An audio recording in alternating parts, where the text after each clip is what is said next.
जय हिंद। आज हम लोग प्राचीन भारतीय इतिहास जानने के स्रोत के बारे में अध्ययन करेंगे। तो प्राचीन भारतीय इतिहास जानने के प्रमुख 3 स्रोत हैं। पहला साहित्यिक, दूसरा पुरातात्विक और तीसरा विदेशी यात्रियों के विवरण। अब हम क्रमशः एक एक को विस्तृत रूप से देखेंगे।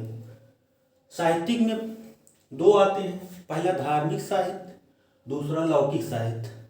धार्मिक में भी ब्राह्मण और ब्राह्मणेतर आते हैं कि जो ब्राह्मण ग्रंथ नहीं है उन्हें ब्राह्मणेतर कहा जाता है, जैसे जैन एवं बौद्ध धर्म के साहित्य।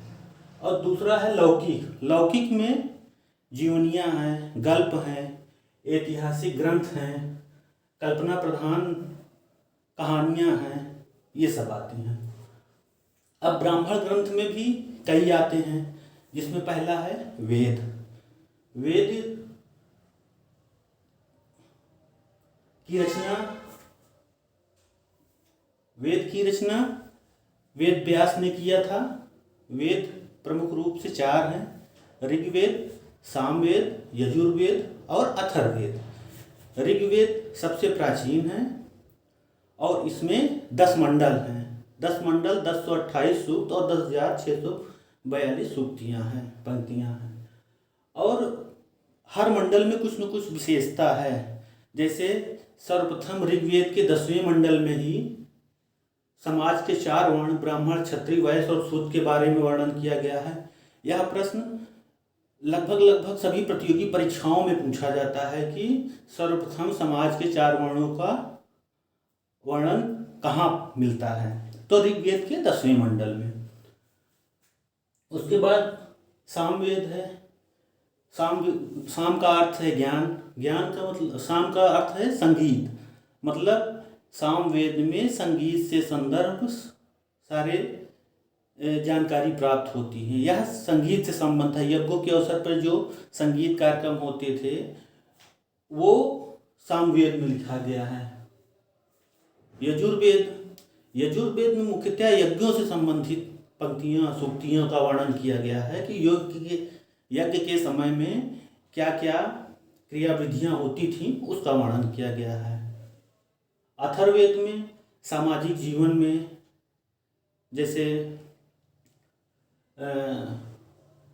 ज्योतिष, सामाजिक व्यवहार, अंधकार, इस सब चीज़ों के बारे में अथर्ववेद में, अर्थ से संबंधित भी कहानियाँ या साहित्य हमें अर्थवेद में मिलते हैं।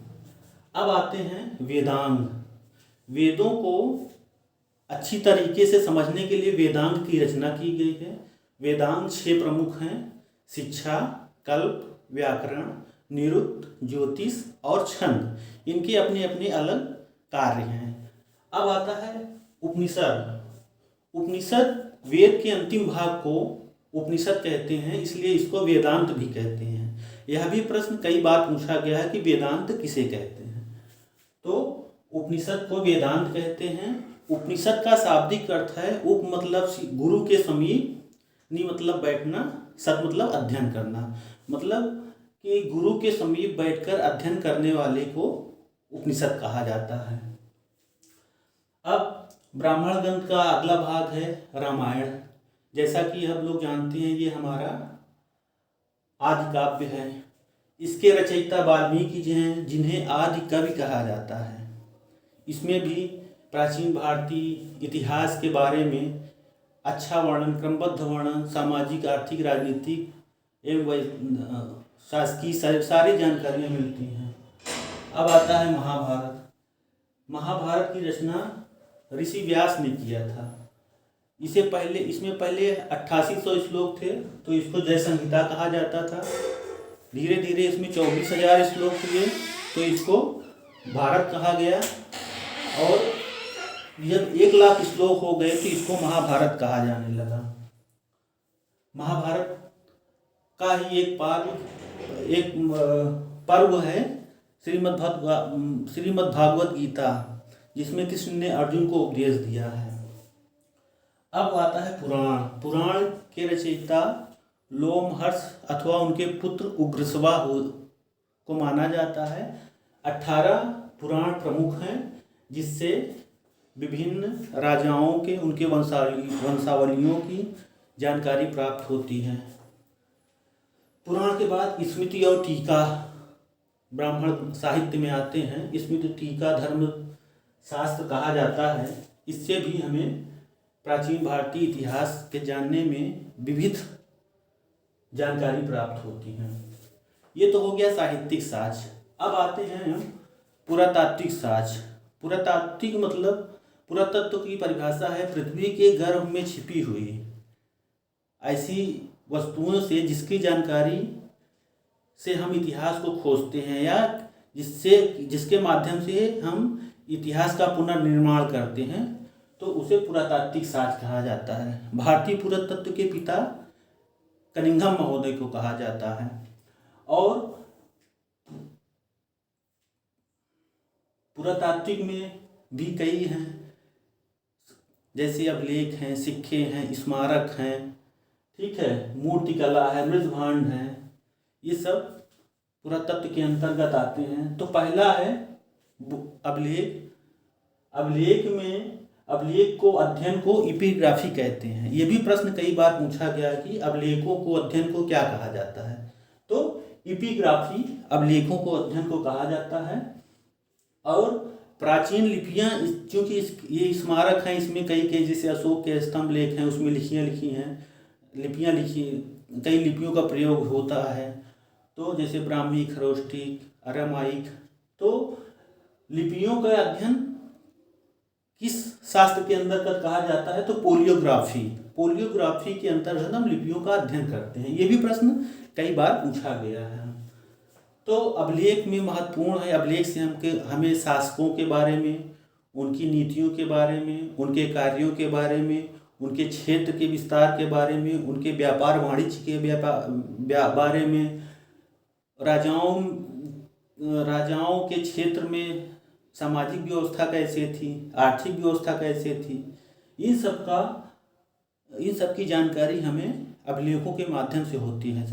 सबसे प्राचीन अभिलेख बोगज-कोई अभिलेख माना जाता है। एशिया माइनर में स्थित है। लगभग 1380 ईस्वी का है, 14वीं शताब्दी का है। तो इसमें सर्वप्रथम 4 प्राचीन देवताओं का वर्णन है, इंद्र, मित्र, वरुण और नासत्य। यह भी प्रश्न कई बार अनेक प्रतियोगी परीक्षाओं में पूछा गया है। उसके बाद हाथी गुम्फा, खारवेल के हाथी गुम्फा अभिलेख हैं, अशोक के अभिलेख हैं, एरण का अभिलेख है। जैसे सती प्रथा का सर्वप्रथम वर्णन हमें कहाँ मिलता है? तो एरण अभिलेख में मिलता है। मंदसौर अभिलेख है। तो इन सब के अभिलेख से हमें प्राचीन भारतीय विभिन्न जानकारियाँ प्राप्त होती हैं। सिक्के, प्राचीनतम सिक्कों को आहा सिक्के कहा जाता है। और सिक्कों का अध्ययन हम न्यूमिस्मेटिक के द्वारा करते हैं। प्रश्न पूछा जाता है कि सिक्कों के अध्ययन को क्या कहा जाता है? तो न्यूमिस्मेटिक। और भारतीय मुद्रा शास्त्र के जनक जेम्स प्रिंसेप को कहा जाता है। ये भी प्रश्न कई बार पूछा गया है। और सिक्कों के माप मतलब भार और आकार। भार का मतलब कितने वजन का है, आकार का मतलब है गोला है, चौकोर है या त्रिकोण है या कैसे है। तो भार एवं आकार की पद्धति के द्वारा अगर सिक्कों का अध्ययन किया जाता है, इसमें मेट्रोलॉजी कहते हैं। मेट्रोलॉजी का मतलब है सिक्कों के माप पद्धति, आकार एवं भार में सिक्कों का माप कैसे होता था, इसका अध्ययन हम मेट्रोलॉजी में करते हैं। तो सिक्के पुरातात्विक साक्ष्य उपलब्ध कराते हैं। सिक्कों के माध्यम से हमें शासकों की आर्थिक दशा के बारे में पता चलता है। जैसे स्वर्ण युग गुप्त काल को कहा जाता है। तो गुप्त काल में सर्वाधिक सोने के सिक्के प्रयोग में किए गए। तो सिक्कों से हमें उनकी आर्थिक दशा के बारे में पता चलता है। उत्तर गुप्तकालीन में स्वर्ण सिक्कों की कमी होती है, उसमें मिलावट होने लगता है। तो इससे पता चलता है कि राजाओं में आर्थिक अक्षमता आ गई थी। सिक्के सोना, चांदी, तांबा, कई प्रकार के सिक्के बनने लगे थे। यहाँ तक कि शीशे के सिक्के सातवाहन काल में बनने लगे थे। तो इससे ये पता चलता है कि सातवाहन काल सिक्कों में या तो शोध किए हों या तो उनकी तकनीक इतनी विस्तृत हो गई है कि जहाँ जो भी पदार्थ उपलब्ध होते थे उसी के सिक्का का प्रचलन वो करा देते थे। अब यथास्थिति जो भी हो शोध का विषय है, लेकिन सर्वाधिक प्रकार के सिक्के सातवाहनों ने जारी किए, जिसका जो हर प्रतियोगी परीक्षा में लगभग पूछा जाता है। जैसे समुद्रगुप्त सिक्कों से शासकों की उपलब्धियों, रुचियों एवं कार्यों का वर्णन किया जाता है। जैसे समुद्रगुप्त के सिक्कों में वीणा वादन का प्रकार मिलता है, तो इससे ये पता चलता है समुद्रगुप्त संगीत का बहुत प्रेमी था। अगर वो संगीत का प्रेमी नहीं होता तो अपने सिक्कों में वीणा का रूप न चित्रित कराता। ऐसे किसी सिक्के में सूर्य का, किसी में चंद्र का प्रतीक, तो सिक्के शासकों की अभिरुचि का भी प्रतीक होता था और उनकी आर्थिक उन्नति का प्रतीक होता था। अब मोहरे से प्राचीन भारतीय इतिहास के बारे में महत्वपूर्ण जानकारी होती है। सर्वाधिक मोहरे मोहनजोदड़ो से मिली हैं, जिससे ये पता चलता है कि वहाँ मोहरों का प्रयोग विनिमय में किया जाता था। मृदभांड से ये पता चलता था कि किस शासक में कौन सा मृदभांड प्रचलित होता था। जैसे सर्वाधिक महत्वपूर्ण मृदभांड उत्तर काले पालिश वाले मृदभांड को माना गया है। चित्रित दूसर मृदभांड का भी प्रयोग होता था, गैरिक मृदभांड का भी प्रयोग होता था। यह लाल एवं काले रंगों के रूप में प्रयोग किया जाता था। तो मृदभांड से भी हमें प्राचीन भारतीय इतिहास के बारे में जानकारी होती है। मूर्तिकला, चित्रकला के बारे में जानकारी होती थी कि उत्तर भारत में अगर मंदिर शैली निर्मित है तो वो नागर शैली, दक्षिण में द्रविड़ शैली, और उत्तर और दक्षिण के बीच में जो है उसको बेसर शैली कहा जाता था। स्मारक स्थापत्य के बहुत महत्वपूर्ण स्रोत के रूप में स्मारकों का अध्ययन किया जाता है। इसमें प्राचीन मंदिर, स्तूप, गुफा, विहार ये सब आते थे। तो इस प्रकार हम पुरातात्विक साक्ष्य के माध्यम से शासकों के बारे में विभिन्न जानकारियाँ प्राप्त करते हैं और उनका अध्ययन करते हैं। अब तीसरा है विदेशी यात्रियों का विवरण। भारत में समय समय पर कई विदेशी यात्रियों ने यात्रा की, जिसमें कुछ ने तो अपने जीवनी में भारत का वर्णन हूबहू कर दिया है, वास्तविक रूप से कर दिया है, लेकिन कुछ लोगों ने भारत का वर्णन हूबहू नहीं किया है। वो तत्कालीन शासक के द्वारा प्रभावित होते थे या तत्कालीन व्यवस्थाओं के द्वारा प्रभावित होते थे। जिस शासक काल में आए, अगर उनके खिलाफ कोई भी विदेशी शासक लिख दे तो उसकी खैर नहीं थी, इसलिए शासक के अनुकूल ही वो लिखते थे, प्रतिकूल कभी नहीं होते थे। तो इसमें सबसे पहले यूनानी हैं, फिर चीनी है, फिर अरबी लेखक हैं। तो यूनानी में, जिन्हें हम क्लासिकल लेखक भी कहते हैं, सबसे महत्वपूर्ण टेसियस हेरोडोटस हैं।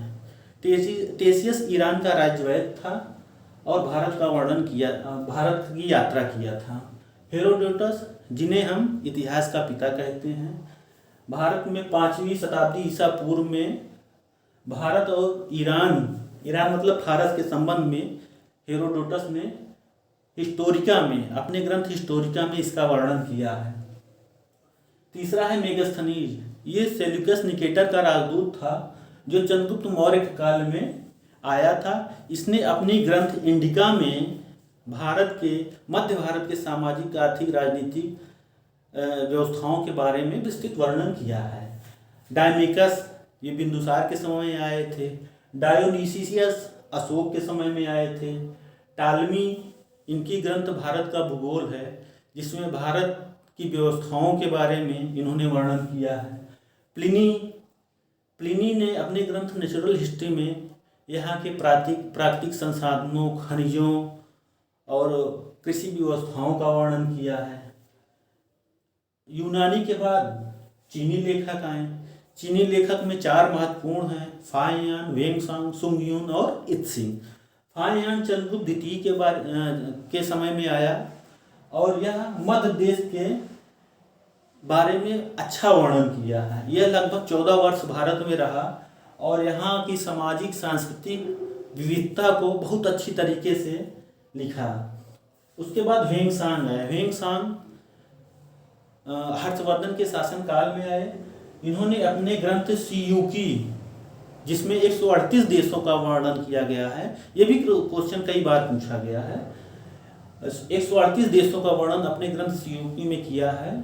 और भारत के बारे में भी इन्होंने अच्छी जानकारी उपलब्ध कराई है। ये लगभग 15 वर्ष भारत में रहे, नालंदा विश्वविद्यालय में अध्यापन किए और वहाँ बौद्ध धर्म से संबंधित काफ़ी पत्रावलियाँ उपलब्ध कराए थे। सुंगयुन ये लगभग 518 ईसा पूर्व में आए, बौद्ध धर्म की प्रतियाँ ये भी ले गए। इसिंग 7वीं शताब्दी में आए, नालंदा विक्रमशिला विश्वविद्यालय का भ्रमण किए और उसका वर्णन अपने साहित्य में किए हैं। चीनी के बाद अरबी लेखक आते हैं। इनमें अल-बरूनी और इब्न बतूता बहुत महत्वपूर्ण है। अल-बरूनी महमूद गजनवी के साथ भारत आया था। उसने अपनी रचना किताबुल हिंद या ताहकीके हिंद मतलब भारत की खोज का वर्णन किया है और यह भारत के बारे में विस्तृत जानकारी दिया है। इसके बाद इब्न बतूता, इसने रेहला, अपने ग्रंथ रेहला की रचना की, जिसमें 14वीं शताब्दी में भारत के सामाजिक, आर्थिक और राजनीतिक जीवन का वर्णन किया गया है। इस प्रकार हम देखते हैं कि प्राचीन भारतीय इतिहास जानने के विविध स्रोत हैं। इन स्रोतों के माध्यम से हम संपूर्ण प्राचीन भारतीय इतिहास को बहुत ही अच्छी तरीके से समझ सकते हैं। यदि हम इनका अच्छे से अध्ययन कर लेंगे तो आगे के प्राचीन भारतीय इतिहास को समझने में हमें बड़ी आसानी होगी। आशा है कि आप लोग बहुत अच्छी तरीके से इसको समझे होंगे और अध्ययन करेंगे। धन्यवाद।